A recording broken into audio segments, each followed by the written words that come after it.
too funny. Well, we are starting our live recording. Where you been? Oh my goodness. Well, just trying to secure the bag, as the young folks say. Yeah. Just trying to get to this money because it's teeth fixed. it's. That's right. That's what Cardi says. She said, Yeah. secured the bag and got my teeth fixed. It's not cheap. And nothing is cheap. And so, if you really try. It sounds like you like Cardi a little bit. I make money moves. Yeah, I do. I like her heart. Yeah, and I think she comes across to some because of how, I guess, she came to the spotlight. People don't always respect it, but I think she's always really genuine. I think I always have an affinity and I take a liking to people who are really genuine, who are authentic, who just are who they are. And I think in the few interviews that I've seen with Cardi, she's just always been, hey, this is who I am, and I'm not really interested in trying to change for anybody. And for a lot of people, that is definitely off-putting because when you come to the place where it's like, well, maybe there's some adjustments you need to be making. Yeah. You should consider those adjustments, right? Like if we're talking about emotional maturity and we're realizing those things that make us emotionally mature, then it's going to be best that we actually attempt to change the things we see. Well, change the things that we see in ourselves that are immature to be more mature, right? If we see it that way, right. And then again, it's adjusting that lens. It's like, who do you really want to appeal to? I know you want to make the bag and all of that, but do you have to sell out in order to make the bag? Do you have to stop being the authentic you?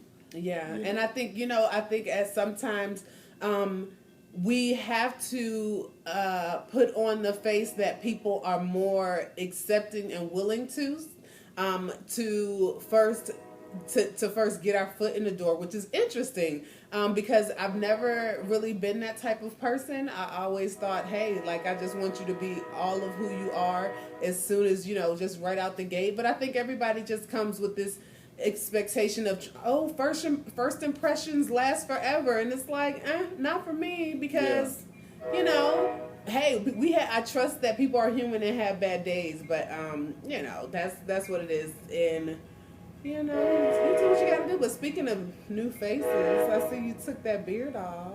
What was that about? Is it just a transition? Like is it when girls cut their hair off, it's like they going through something, they mad at somebody, so they just cut their hair off. They're like, oh, I'm done. Is that the same for men and their beards?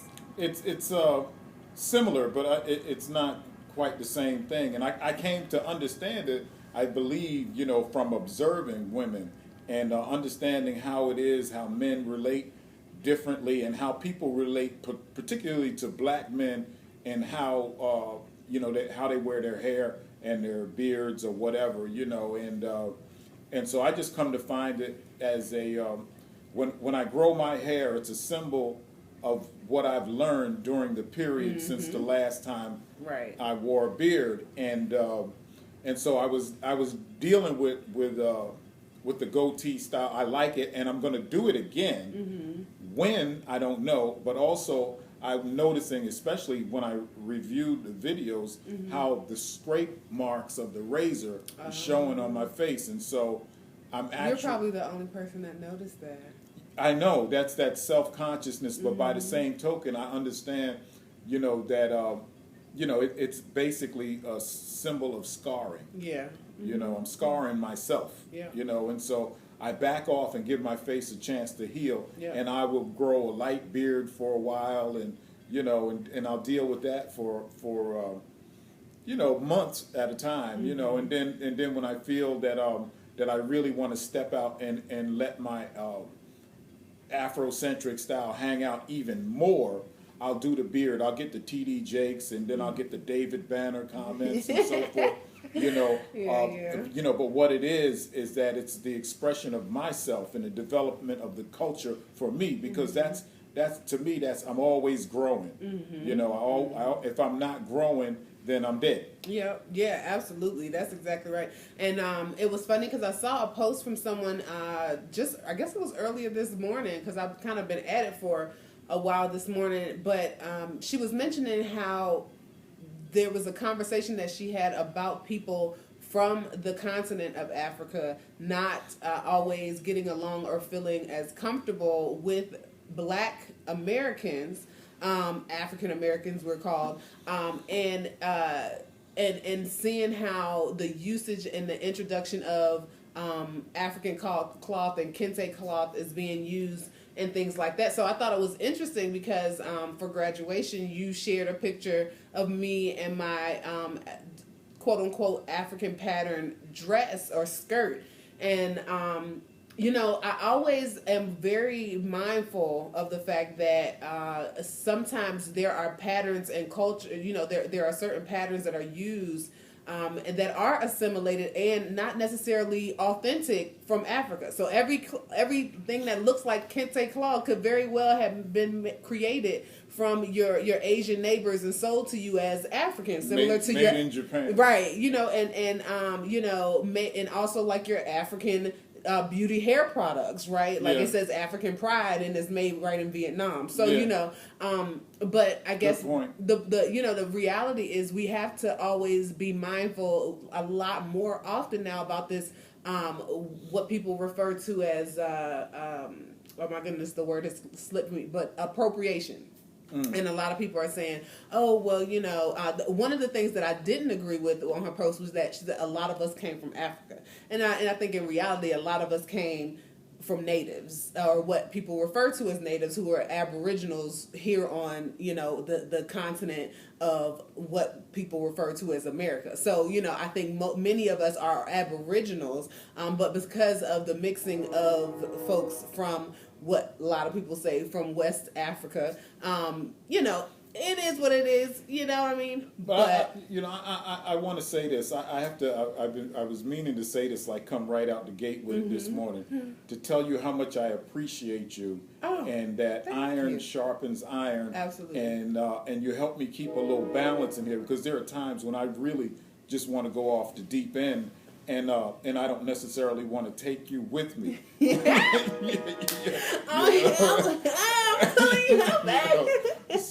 So to me it's important, and it's not that I don't have anything to say, because I do, but I'll just come full force with, and it's not about selling out to mainstream. But it's about understanding the yin and the yang of the whole spiritual warfare. Mm-hmm. I can't be so much into myself. Hey, Chris, and I can't be so much into myself that I forget that there is a softer side of man and mankind. Yes. And so I try to hit it so that people will understand, and that my speech will be acceptable, to my target audience, which is it's not mainstream in general. It's Afrocentric in general, but not for it to be antagonistic to anyone else, right? Unless they really just look for it, and then. Exactly. And then, it's because everything is not for everybody, and we have to be willing to accept the fact that everything is not for everybody. And I think we get caught up in this idea of being so even kill across the board that we don't offend one side or the other. Everything's not for everybody. And that takes away authenticity in my sight, in my mind. And I think about that, and I want to talk about it, and because we haven't been on now in over a week, which is the longest that we've been off. And it's not like we jet setting, like we're going to Vegas, or going on some vacation somewhere, and that we're pausing for the cause. Just my spirit has been kind of low. I was very disappointed in some of the local elections here, and we haven't gotten to talk since the elections. Wow, and so that bothers me, and I think that I don't really want to tiptoe through anything, but I'm overall disappointed in the low turnout, and I was thinking today how people will. We'll send our children to register for the draft. That's the government calling, and so we're gonna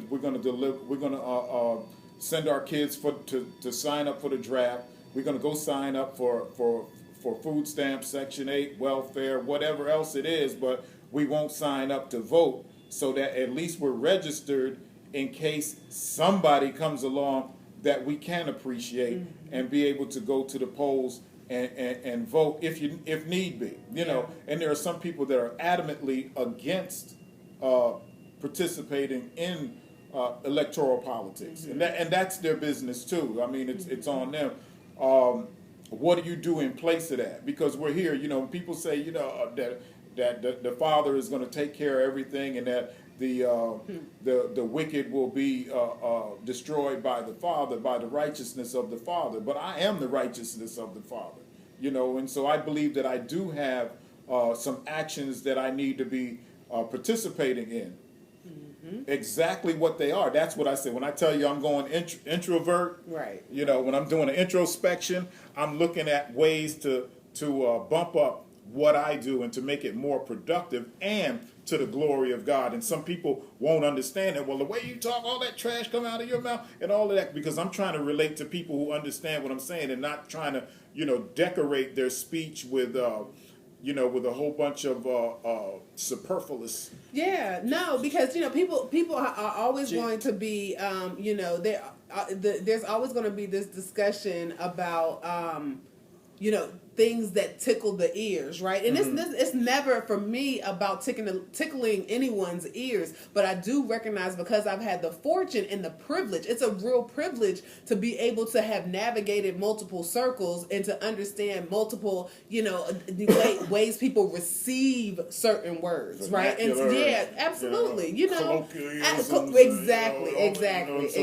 And a lot of people that we reach and don't even, you know, use those words, you know, I mean, I don't use them that often, you know, to talk about what is colloquialism and vernacular, you know, and so forth, you know, and so, you know, and that's you know, I say that's the bulk of our people. When I look at the, you know, the rates of literacy, you know, throughout the United States, let alone here in the Roanoke Valley, you know, that who would be able to understand if, you know, if I have to talk so, you know, talk like Ben Carson. You know, and I ain't mad at him, but I understand why. I don't understand why he's in charge of housing and urban development. He ain't never lived in the projects, you know, and so, you know, that's where the bulk of the budget for, you know, the HUD goes, you know, and so. Yeah, there's all kind of ways and angles that that could probably go when we think about housing, urban development, and where money is going in terms of government subsidies and things like that. That's an interesting perspective. I mean, or at least just an interesting way to go. I'm just always, and I think when we talked about the election, I guess I'm always, like you said, where do we go if we're not going to go to the voting line? If we recognize that voting is, if you are of the belief that voting is not going to be helpful, what do you do? Where do you channel it? What do you Where do? do you lead? Where are you putting your energies? Yes, where are you putting your energies? And the reality is, voting only helped. I hope y'all get this. Voting only helped when we were putting our resources behind a candidate that we actually had supported. So until we get to a place where we are getting our coins up and then putting our coins behind someone that actually gives a damn about the community, and then making sure that they are in a place where they can be on the ballot, and then we're getting our asses out there to do some work, then yeah, voting doesn't help. But people don't always make this connection. I think there's been this really, and I see it in the school system and everything, people don't necessarily see a point A being, there being steps to get to point B. You don't just jump from A to B. Just because you can press on a Google search, the little what's that little magnifying glass, and get pop-ups within 0.068 seconds, it doesn't mean that progress happens that way. It doesn't mean that you get answers that fast. It doesn't mean that there are do you know how many, this is the reason we have girls who code.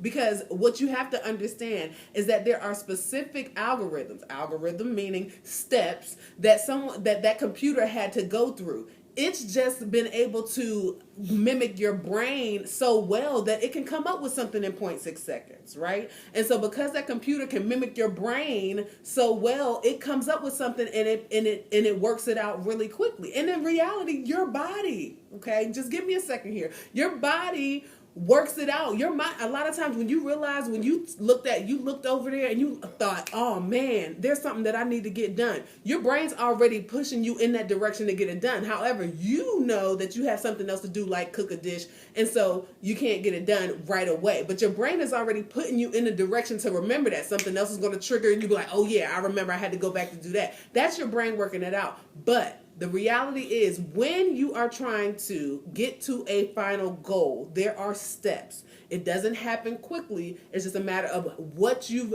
trained yourself, what algorithm you put in your heart and in your mind to be able to help order your steps to get to the end goal. So you have to make sure that you understand that things are ordered and there is a process. And nothing happens in a click like that. No. Even when your brain understands what the next step is for you to do, it doesn't mean that you get to where you intended to go.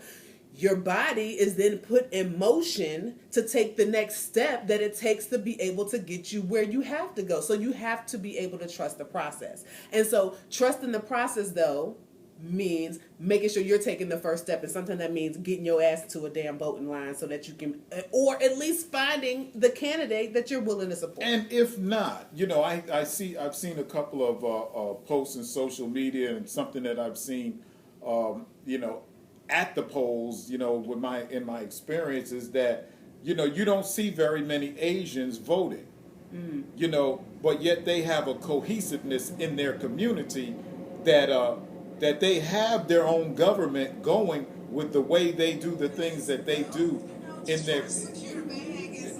their community. And so that's the only thing that I could see that people could do or would do or should do is to not have to vote, is to have a culture that supports your own community. Yes. Absolutely. And I think that is where if for those of us that are saying don't vote or voting isn't worth it, it's because we aren't supporting each other in the first place. We wouldn't need to. And if it was a requirement to vote, if there was a 3% tax penalty for not voting, because you got to understand that even in this system, as corrupt and wicked as it is, that it is calling the shots. Mm-hmm. And if you had a 3% tax penalty that you couldn't get because you didn't vote, because everybody who does vote is theoretically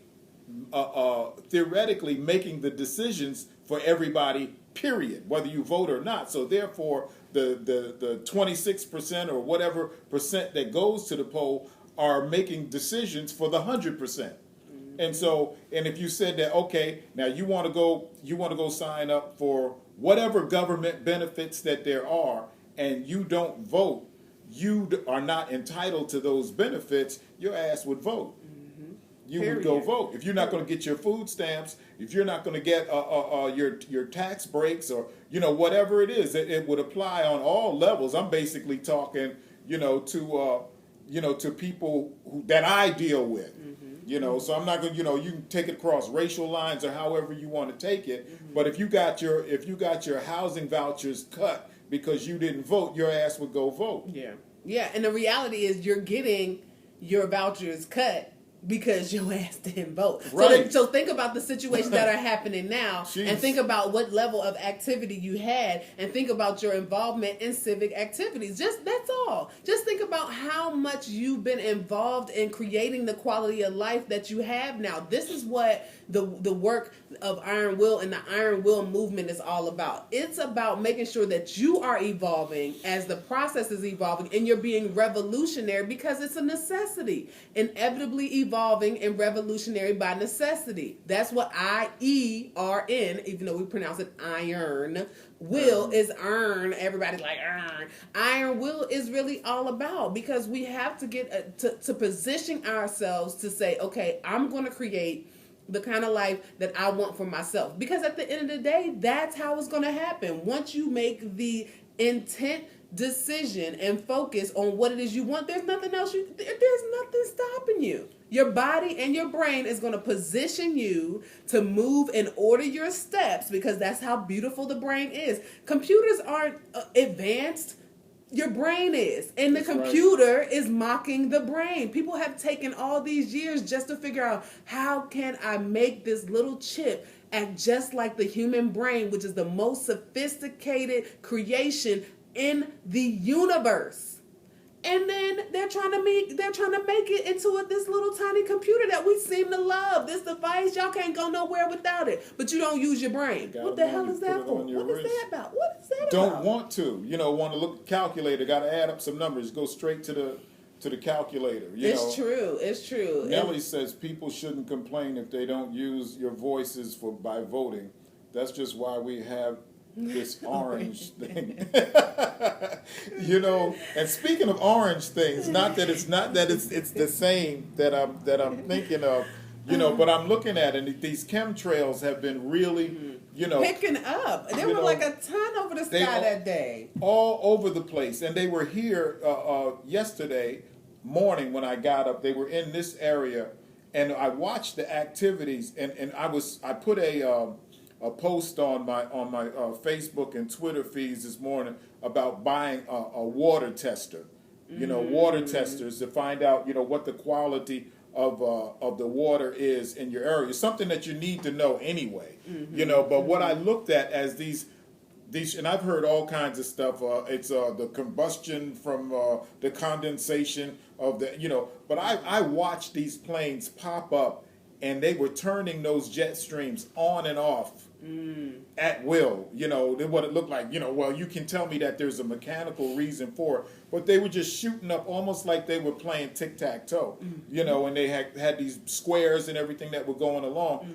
But as they appear to dissipate, they're not dissipating. They just kind of look like clouds. They mesh into the clouds. Sun was shining bright yesterday morning, and by the evening, and by the afternoon, there were tons of clouds. That's right. And if you looked at them, you could see they were right where those jet streams or chem clouds just gathered together, and the sky became overcast. That's exactly what they're there for. Now the discussion is always not necessarily, okay, hey, so we have things putting stuff up in the sky. What are they for? Well, researchers will put things out and say, hey, well, we are cloud seeding. We're trying to make sure that we are controlling the weather, because in the situations and instances that there's going to be too much sun, or going to lead to a potential drought, we want to create clouds that have precipitation that will lead to some downpour, and then you'll have some rain. That's what research will tell you. Now, if you dig a little further, people will say, well, actually, there's some things that are being put out there that are biologically not helpful for the body. Now, I know for certain, even in the research that is saying that it is there just to seed the clouds for precipitation, that the substance that they're putting in is a silver oxide type substance. Now, you can look up the effects of silver on the body, and then do your own assessment from there. So all those things, Prince started that. You want to be able to just consider those.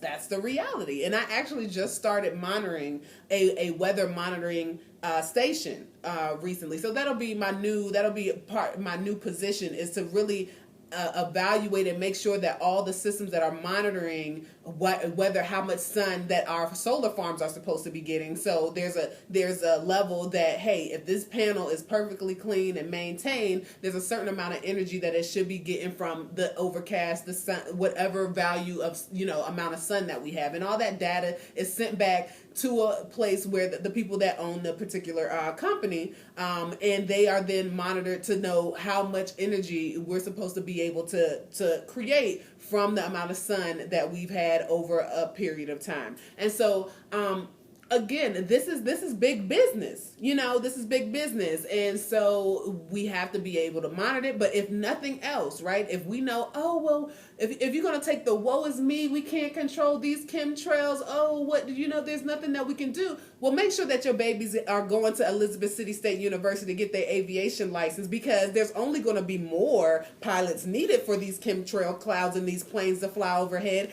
and they are hiring, period. Yeah. And think about it while they're going out on these missions, and they might not even be aware of what it is that they're doing. When you get to such and such an altitude, turn this on for 2 minutes, 90 seconds, or whatever. Turn that on, because they're doing patterns, and I'm seeing them go up, see the planes go up, and they're emitting this trail behind them. And then they disappear in the clouds, and you don't see them anymore. Yeah. And so it's not about being paranoid or being a conspiracy theorist. It's like there is something that's really going on, and that people just need to be aware of it, because what Dick Gregory was talking about, that they use in order to create those weather control particles. The metal that you were talking about, he said it's magnesium. And so magnesium, and it's been reported that magnesium does something into the brain, because you're going to breathe this stuff in. This is what made me get real interested in it this morning, because it rained, it really rained last night. So whatever they put up in there came down, and so if it came down, we're breathing it in. And he was talking about how this magnesium can trigger the brain to acts of violence. And I'm looking at these chem clouds, and you try to understand how could Halifax County be number 5 in 2015? How could Halifax County, with a population of somewhere between 56 and 59,000 people, be number 5 of the murder capital per capita in the United States? And what is it? And then you got all of this stuff going on. These clouds are if that is anywhere near true, what Dick Gregory was talking about, then we have a lot to consider and be thinking about. When we just deal with the realities of life. You're talking about stay woke. That means make sure your woman ain't cheating. That's some bull. No. Stay woke on the genocide that's taking. And that's just real. And I mean, we're just here to bring you the information. It's never to choose for you. It's for you to have the option to choose for yourself. Think. And to just use your brain. Your brain, because there is an attack on your body, your brain, because there are so many things. Listen, they always tell you, so a man thinketh, so they are, right? So what do you think? The things that you hear. What do you hear? The music and the things that you say to yourself. And what other people say to you, right? So, I mean, those are the things that we have to be considering. And then there's also, as we take in things in our body, we have to consider our air quality, we have to consider our water quality, and we have to consider our food quality, because those are the things that are going into your body. So if you are not focused very intently on what goes in your body, meaning through the air, in your water, in your food, and in your ears, then what else is there to do? I don't know. Over the weekend, I saw a report that another holistic doctor was found murdered over the weekend, and her whole family. That's 77 holistic doctors murdered under strange circumstances over the last 10 years. Yes. And so, as they people are turning away from the destruction of the wicked. And so it's very important that we understand that we have to keep ourselves safe and our children safe. you know, not just from police brutality, you know, but the things that we feed them, you know, and considering, you know, what the health statistics are these days, and how it's just in modern times since World War II that all of these fast food joints have become popular. You know, in the 50s, they started to get real popular. A whole bunch of consumption of hamburgers, you know, fast foods, and then McDonald's just took it to another level. You know, where you got all of this processed food, you know, stuff that they weren't doing even 65 years ago. Yeah. You know, they weren't doing it, and now we almost turn to it, you know, to have food. Oh, I want to find something that I can put in the microwave, and this stuff is killing us. Yeah, it's killing people. And we don't necessarily, if nothing else, try to know your farmer. You know, it takes a little more work. Try to know your farmer. Try to know your manufacturer. You know, try to understand where your food is coming from, because that matters at the end of the day. You Grow some of your own. Period. Then you'll know exactly who your farmer is, and then you get a chance to play in the dirt. And who doesn't love playing in the dirt? You know, so in those things we got away from, because in our minds we equated farming so much with slavery. Mm-hmm. Yeah, and so, you know, there are a lot of things that the wicked turn upside down on their head to make what is actually very good and beneficial for you to look bad. Why do we always give people a side eye when we talk about watermelon? Do you eat watermelon? Do we know how good watermelon is for you? The electrolytes, the amount of water content that it has, what the nutrition level is. But we're going to say, I don't eat watermelon because, you know, every time you see something pictured that has a pickaninny or whatever on it, they got a whole watermelon sitting right there beside them. Now that's turned upside, and now you have this certain imagery in your mind of what is appropriate and what's not. And so you have to always be careful of the imagery, because they're putting things in front of you that are going to tear you down, that are deteriorating, that are asking you to put yourself and your body on the line without concern, without being protected. And you have to figure out how to combat that. And I mean, it is a process. I was just thinking as I rode down the road, I don't always know that I know how to decide, how to choose. I don't think I've been explicitly taught how to choose a lot of things. In particular, maybe choosing a mate. But I definitely haven't been taught how to choose the right food. Who taught me that? Nobody's taught me how to read a nutrition label, right? Recently. That's just recently that nobody that's taught become that. more popular.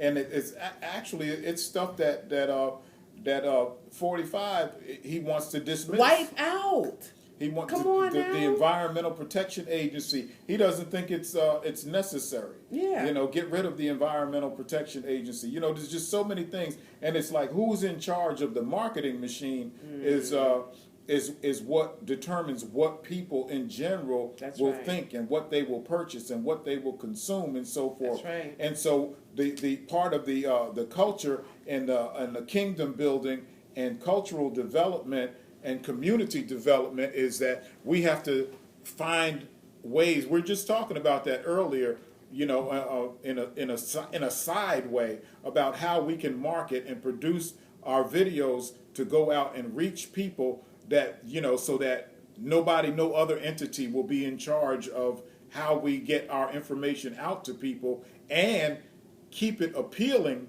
to us so that we will look to each other for these kinds of survival techniques, because that's what we're talking about, strategic partnerships for spiritual warfare. Yeah, and so I think we're probably going to break soon, but just keep in mind, listen, whoever controls the media controls your mind. So think about the things what does your digital footprint look like? If they came to your Facebook page or your Instagram page, and soon that will be identifying They're you. doing it now. And so that will be identifying you. Your ID won't even matter. They're going to say, show me your Instagram so that you can prove that you're the chef, the doctor, the lawyer, the teacher that you say you are. They're going to ask you to do that. But what would your Facebook, what would your Instagram, what would your social media pages say if someone were to go to them? Because whoever controls the media controls the mind. So how are you putting things out there that help control the minds of those people that we want to influence on the way up? How are you influencing your children? Facial recognition, they put you in a database.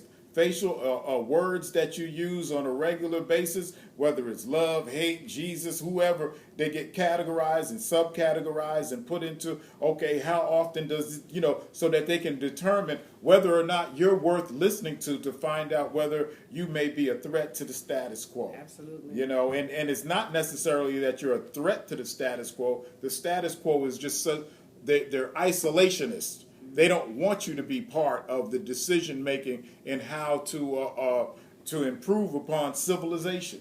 And that's part of their destruction, is because they want to call the shots and they don't care anything about the people who are impacted by when they call a wrong shot. Yeah, but we love you, and so we bring the information. We're trying to explode your media feeds with things that's going to give you information and things to think about. We've had watchers and listeners say that we don't always agree, but you make me think, and that's what it's really about, asking you to think, to expand your mind and stretch, because you aren't going to get stronger unless you're challenged. Nobody improves their ability to lift unless they're lifting heavier weights. So we're giving you something that might be a little bit heavier than what you have to deal with on a regular basis, but we're hoping that you welcome and inspire conversations with you. You don't need us to be part of the conversation. You can have these kind of conversations with yourself and stimulate that thought process. I put one out that same day that we were at that agribusiness graduation, and I was just looking at the town of Whitakers, and like so many towns, throughout the area and throughout the United States, they're getting hit by people that are making decisions that are not asking for they consider the input from the people to be the representatives that are elected. And so they go and they make deals with them, and through hook, crook, or ignorance, or whatever it is, they make decisions that have got they made decisions that have strangled the entire I-95 corridor from Maine to Florida. It's been impacted by it. And then NAFTA came in 20 years, not even 20 years after I-95 was open, and they just decimated all of these towns in the area. And then you ask people, well, what do you think should be done? And it's like, you don't know. You want to leave it to the quote-unquote powers that be. And who you have made to be those powers have been, I'll say, crooks at worst, and uninformed, to say the least. Because we're sitting here now, and I wasn't going to talk about it, but I'm gonna. I've been putting off when I'm going to talk about it. My biggest disappointment in the election turnout in local politics here in the Roanoke Valley took place in Weldon, because you have a black town who whatever she used very good in her strategies, for winning elections. She did it and replaced the whole board of commissioners that will all agree to just about anything. I can't imagine them having a disagreement with her anymore for the next 4 years, And one of the things that she always liked to perpetuate is honoring the Confederacy. And I'm like, you got a majority black town, and you want to honor the Confederacy, not even giving a thought of how insulting the idea of the Confederacy is to the descendants of former slaves. And so now you have sealed and stamped and say, this is what we're going to do. And when it comes time for them to do those memorials and so forth and so on, and they put it before the town commissioners, because they're all handpicked, they're going to say yes. And they're going to honor the Confederacy, which is like honoring slavery, or give a damn good explanation how it's not. Yeah. Well, this is the thing. The reality is, some of us, we too are sons and daughters of the Confederates, because there were our black bodies put on those front lines as well. And there are plenty of people that I know that great-grandfathers was the same general up here. But hey, whether that has to do, whatever that has to do with, the reality is, if this is what you voted, right? Or not have voted. Now, if you want to have a say in it, figure out how you're a part of it. Make sure that you're understanding how you as a daughter and father or son of a Confederate slave too should be recognized as well. I mean, that's Something. what else can you do? Something.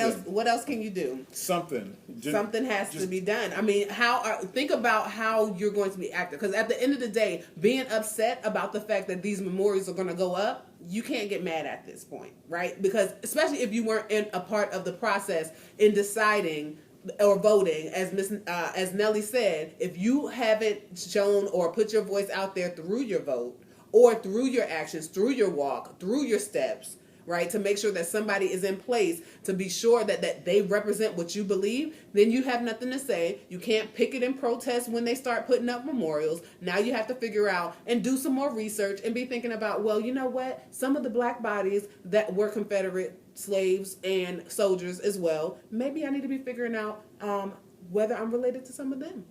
That's the alternative. I like to give you alternatives.